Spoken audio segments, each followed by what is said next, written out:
Alright guys, welcome to the latest edition of I'm No Expert. Today we're going to be talking about last night's first game in the second round of the NBA playoffs. My team, the Lakers, played the Rockets and we lost. We got our asses handed to us by 15 points when it was all said and done. And the fourth quarter looked like just the Rockets came out and it went on like a 10-0 run. And they just basically took the Lakers' heart, and it was as a fan, it was very sad to watch, in a sports sense, of course, not in real life. This is sports, but it was sad nonetheless. And I feel like the Lakers are going to bounce back and win the series, but it was not very good, not very encouraging to see the lack of heart on display in the fourth quarter by the Lakers. I think LeBron James and Anthony Davis went scoreless like the first, I don't know, 6 or 7 minutes of the quarter. And we just got our asses handed to us. Now, originally I was going to make this video as sort of a part 2 on LeBron James and his legacy, because I made a video back in March when COVID first became a thing and everything got locked down and shut down and the season was postponed. I predicted that the season wouldn't start till late summer when they were trying to say it would be starting again in May. Nobody knew how the lockdown, shutdown was going to work. But here we are in Orlando in the bubble, and we have begun the second round. Many teams are already a couple games in. The Heat has a 3-0 lead over the Bucks. Not looking good for Giannis and company, and I know that the Raptors have are down 2-1 in their series to the Celtics. But anyways, I'm here to talk about the Lakers and the Rockets. So LeBron James' legacy. His first round series was postponed by a few days because of the boycott that the NBA players decided to walk out in a strike in order to raise awareness of the police brutality, the police rules of engagement, the problems with police shooting citizens. And as we know, in the bubble, there has been Black Lives Matter on the court. The players have been wearing Black Lives Matter shirt, and they've been encouraged to put social justice messages on the back of their jersey, such as equality, peace, justice, Black Lives Matter, these type of things, which is fine. If athletes want to use their platform, they should not just shut up and dribble. They should be able to speak what's on their mind and talk about the problems that they feel are facing their community, their people, these kind of things. And we know the history of this country when it comes to Black people in America has a very ugly past, and it has not been good. And that's not what this video is about. But they did have a strike, and LeBron James's legacy as a player will be cemented. I think for his professional legacy, he does need to win this title. And I think he does need to win it this year, even in this anomalous, abnormal bubble sort of playoffs that we have with no crowd, no home courts. It's very different than anything we've ever seen. And a lot of people will try to say that whoever wins whichever title in whatever sport this season in the year of 2020 will have an asterisk next to that title because of the madness and the postponement and the break away from the norm of how the season normally goes. But I disagree. Whichever team wins this NBA title will be a true champion, because this is a different type of adversity, mental strain, stress with this COVID-19 pandemic. So LeBron James, his legacy as a player is cemented as an all-time great, but would be even elevated if he were to win this season because of everything that's going on. He can further push himself as a champion for the people.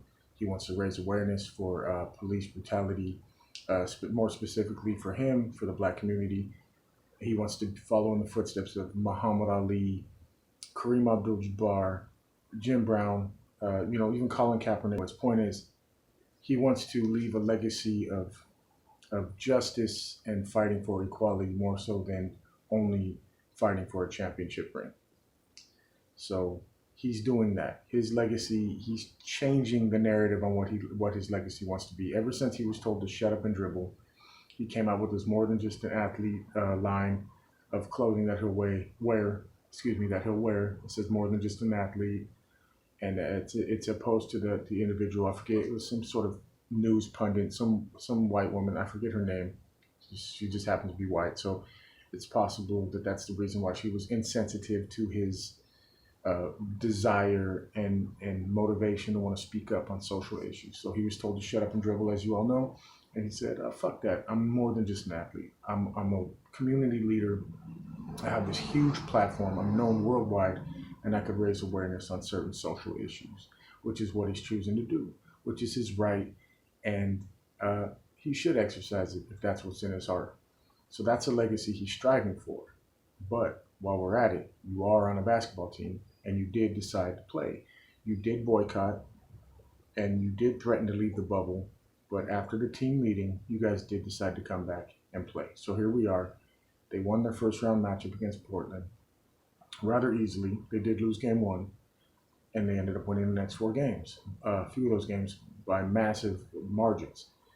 So here we are in round 2 against the Rockets. Different team, different style. They have the most prolific scorer in the NBA today, James Harden, who I like to call the Sumerian. I've been doing that for years, low key. When I watch games with my dad, I'll refer to James Harden as Sumerian because I feel like his beard made him look like those ancient Sumerian statues and whatnot. But anyways, I digress. But so the Sumerian and Russell Westbrook, the double team tandem of just high energy, high action, high scoring individuals, great basketball players in their own individual rights, were paired up this season. And, they're doing rather well. They put a whooping on the Lakers last night. Westbrook was running the point a lot. He was facilitating and he was scoring. He gets to the hoop seemingly at will. He's high energy. He's high action. He's one of my favorite players in the NBA, despite which team he plays on. Harden is one of my least favorite prolific scorers that I've ever watched in all the years that I've been watching NBA basketball. I don't hate him. I just feel like, probably he's on the wrong team, but even so, I don't really like his style so much. I feel like he gets away with a lot of offensive fouls and travels and favoritism from the referee, but maybe I'm just biased.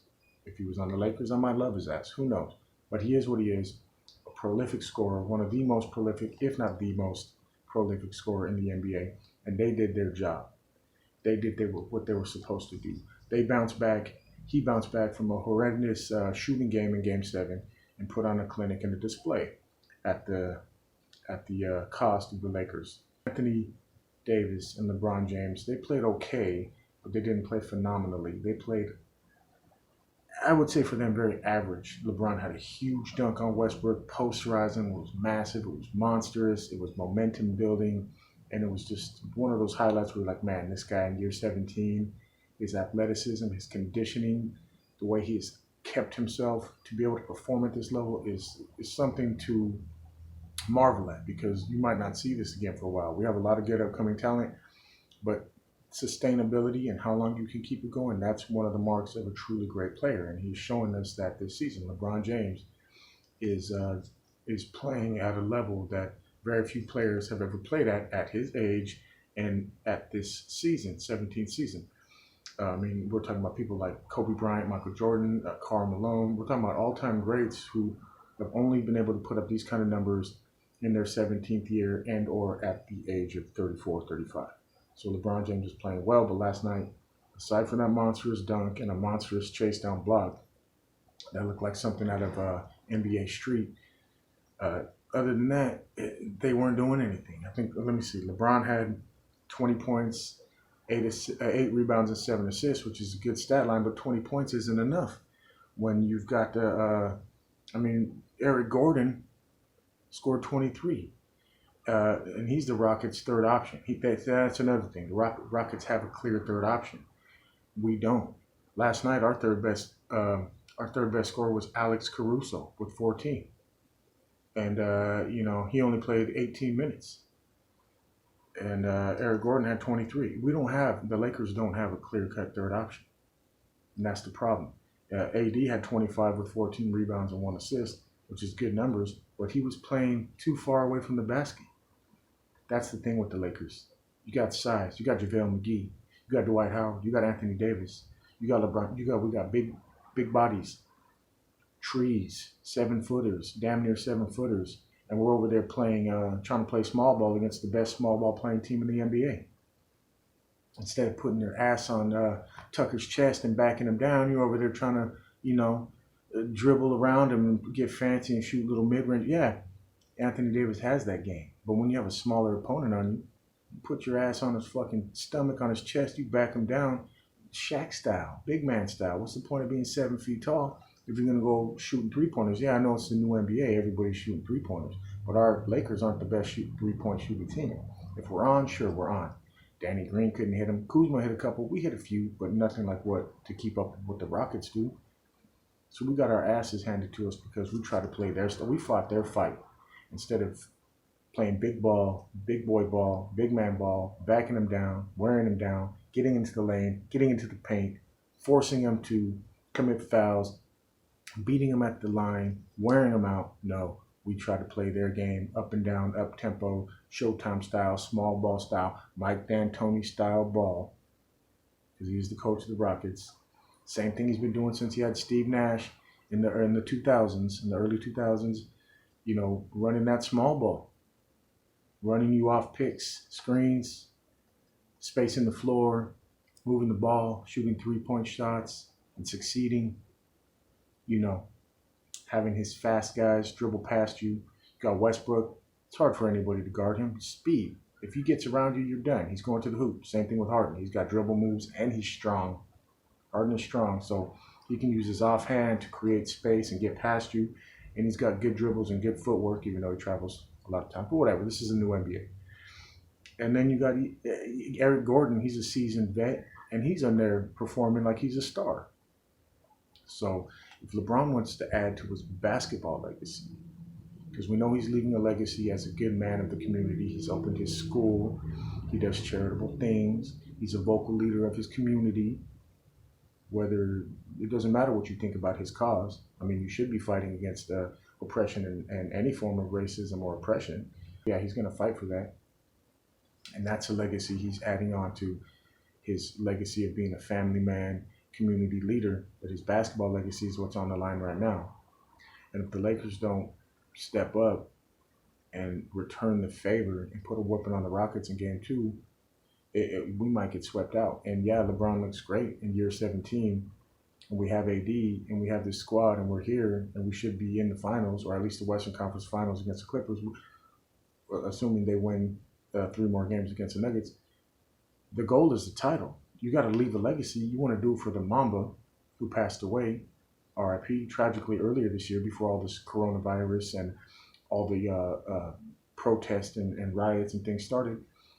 The first tragedy was Kobe Bryant passing away, and LeBron really started to step up and play with that Mamba mentality and that toughness that I always thought he lacked, that made me not so much of a fan. Now he stepped up, started playing with the toughness, the tenacity, the Mamba mentality, and he's led his team, and now he's trying to lead his community outside of basketball, which is great. For his legacy, he's got to be more assertive, more dominant, and be more of a scorer in order to beat this this just freaking scrappy ass team that is the Rockets. Because if you get down 2-0 against them, you might be in trouble. Because when they're on, they're on. And I appreciate LeBron James for wanting to be more than just an athlete and doing things to further awareness. I mean, in all fairness, get off the topic, police brutality. It affects everybody in the entire country, but it's got to be addressed. There needs to be fundamental changes to the training. But anyways, LeBron James needs to win this series, and he needs to do it with minimal wear and tear, get it done as fast as possible, because he's going to need all his energy to face Kawhi Leonard, the reigning Finals MVP, and his squad, which looks really tough, the Clippers. He's got to win the title if he wants his basketball legacy to be cemented the way he wants it to be cemented, because he might not have a chance next year. he might not be able to play at the same level next year. And we don't even know what the season is going to look like next year. By the time these playoffs are over, it's going to be October. And the season normally starts October 31st, November 1st. So we know next season is not going to start as normally scheduled, right? So handle the business in front of you, win the chip. That's going to give you more cachet, more notoriety. It's going to prove you're still the king. It's going to prove you're still on top. And you can use that, continue to use your platform to address social issues within your community and within this country and within the world. And we need to really face each other with compassion and love and respect. And don't be a dick, don't be a trash bag human, and love your neighbor. I don't know. I'm no expert. I just call it how I see it. That's my opinion. But for now, it's all love. You want to know.